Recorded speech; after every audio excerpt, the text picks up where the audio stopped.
Olá, mais uma quinta-feira com o nosso vídeo aqui informando alguns motivos de oração. A gente compartilhando aqui com você, para você orar com outras pessoas também, inclusive com a sua própria família.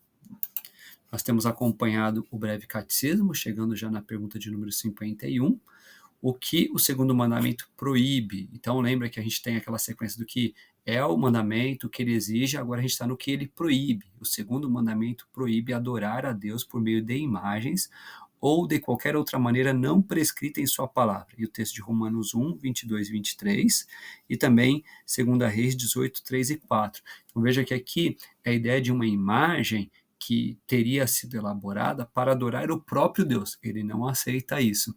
E é interessante quando a gente reflete sobre isso, porque muitas vezes dentro do nosso coração nós temos ídolos erguidos, e às vezes a nossa noção acerca do próprio Deus. Eu lembro de um texto devocional que a gente já usou algumas vezes no contexto de capelania, que falava assim, o Deus Papai Noel, né, que dá presente para quem se comportou no final do ano, né, o Deus que é só o Deus do paz e amor e alegria. Não, quem é verdadeiramente Deus? A gente não pode criar uma imagem esculpida ou lá no nosso coração e a passar a adorar menos, né, ou de uma forma diferente do que ele mesmo estabeleceu. Ore por isso, para que a nossa adoração seja não só sincera, verdadeira, profunda, mas santa, correta, à luz da palavra de Deus. Aqui, mais uma vez, para a gente lembrar de orando pelos pastores, pelas igrejas do nosso presbitério, né? E aqui destacando que na última semana o Rony foi ordenado pastor, então agora pastor Rony, e ele deve assumir a igreja presbiteriana da saúde, pedir pelo trabalho ali também. A congregação Peniel, que está perto da gente, o pastor Daniel, que tem pastoreado ali, pedir pelo trabalho que tem sido realizado ali, como nas outras igrejas também, na nossa também, né? E destacando a nossa igreja, vamos orar por esse próximo domingo, agora dia 15, é o terceiro domingo, então é um domingo de missões, é um momento que a gente procura dar mais atenção à questão missionária, a gente vai fazer isso na manhã, na parte da manhã, na parte da tarde também, mas que a sua oferta missionária seja uma oferta constante. Talvez você não consiga entregar a oferta missionária no terceiro domingo, não tem problema, mas procure fazer isso mensalmente. E como que a gente tem feito, inclusive, esse detalhamento, se você vai fazer um Pix ou uma transferência, então procura usar ali 10 centavos para a gente já identificar que é de missões, e nesse domingo pela manhã, a partir das 9 horas, a gente vai ter um tempo de oração, de música, com a ênfase missionária também, de lanche também no final da programação, se você puder leva um bolo, uma torta, um panetone, a gente confraternizar comendo ali algo gostoso também no final da nossa programação, mas vai ser algo especial de Natal, a gente vê esse sinal tão precioso. Então, a nossa chamada tem esse trecho do versículo, né? E isso servirá de sinal para vocês. Encontrareis uma criança numa manjedoura. Por isso eu coloquei esse sinal aí da manjedoura, para a gente lembrar disso, tá bom? E a gente convidar outras pessoas e participar da melhor maneira possível, tá? Nosso desejo, inclusive, de divulgar o verdadeiro sentido do Natal para outras pessoas. Vamos orar pelo Fernando Henrique. A mensagem que a gente tem do Mães da Sé é essa: não nos ajude a encontrar o Fernando. Ele foi deixado na estação de Mogi das Cruzes com dinheiro para voltar para sua família em Tupã, porém não chegou em casa. Ele pode estar confuso, nos ajude compartilhando. Então, ele desapareceu no dia 23 de novembro, né? E já um tempo razoável, bem grande aí, né? Vamos pedir por ele, pela família dele. Vamos pedir pelo nosso país, pela nossa nação, pela população, pela presença dos cristãos na nossa nação brasileira. Vamos orar também por essa parte da mesa diretora da Câmara dos Deputados Federais.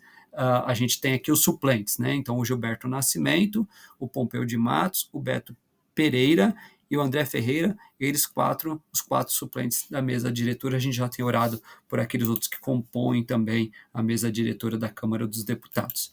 Ore pelos missionários, pela Agência Presbiteriana de Missões Transculturais, chegando quase ao final nosso calendário de oração que eles compartilharam com a gente. Então, 2 motivos também ligados ao campo. Então, pela igreja em formação no campo, que haja fortalecimento na fé.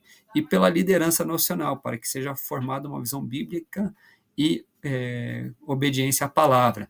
Então, muitos projetos missionários são de plantação de igreja.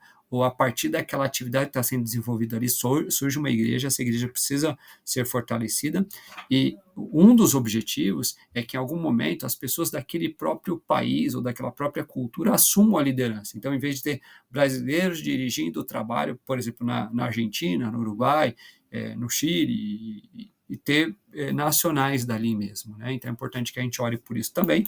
Vamos orar pelos missionários do Mato Grosso do Sul, ligados à Junta de Missões Nacionais, o pastor Watson, acho que é assim que pronuncia o nome dele, e a Cleide, pais do Caleb, ali em Cacilândia, no Mato Grosso do Sul. Missionário Nelson Evaldilene, em Ladário, e o pastor Marcelo Ana Cláudia, pais da Maria Miriam e da Ana Adassa, em Nova Alvorada do Sul. Então, também pelo desenvolvimento do trabalho deles nessas cidades.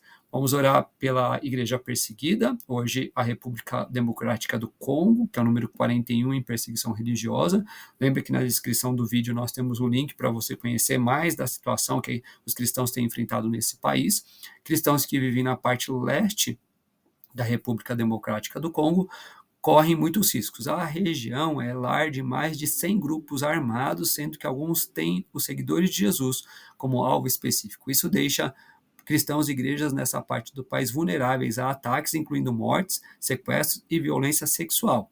Ore, cristãos são alvo de grupos militantes islâmicos que têm laços com o Estado Islâmico. Ore para que Deus proteja seu povo. Desafio: imagine que a violência coloca a sua vida em perigo. Tome uma medida extra de segurança que você não costuma adotar. Talvez imaginar um pouquinho a situação que os cristãos vivem ali dia a dia. A gente continua usando aqui essas imagens como uma orientação, uma sugestão de estudo da Bíblia, algo que a gente tem feito com o Evangelho de Marcos, em algumas das pregações dos cultos da noite, e também quando a gente lê o livro de Atos, nas reuniões de oração. Hoje é dia da reunião de oração, vamos chegar em Atos capítulo 19, procurando ali uma lâmpada, o que mais brilhar os nossos olhos naquela leitura da Bíblia, quais são as nossas dúvidas aí com ponto de interrogação, quais são as direções de Deus para a nossa vida, ali com a seta, o coração indicando aquilo que é mais importante no texto, a própria oportunidade da gente compartilhar. E veja que a gente também está aqui incentivando a leitura do Salmo 119, versículos de 1 a 8 nessa semana, um dia ali com a leitura e a oração, o segundo dia lendo, fazendo anotações e também orando, na quarta-feira com alguns comentários bíblicos sobre isso, né? A mesma coisa nessa quinta-feira. A gente vai disponibilizar também um vídeo de um estudo do Salmo 119, de 1 a 8, e a gente poder ler, orar e compartilhar isso também. Se empenhe por isso, vai ser proveitoso para a sua vida.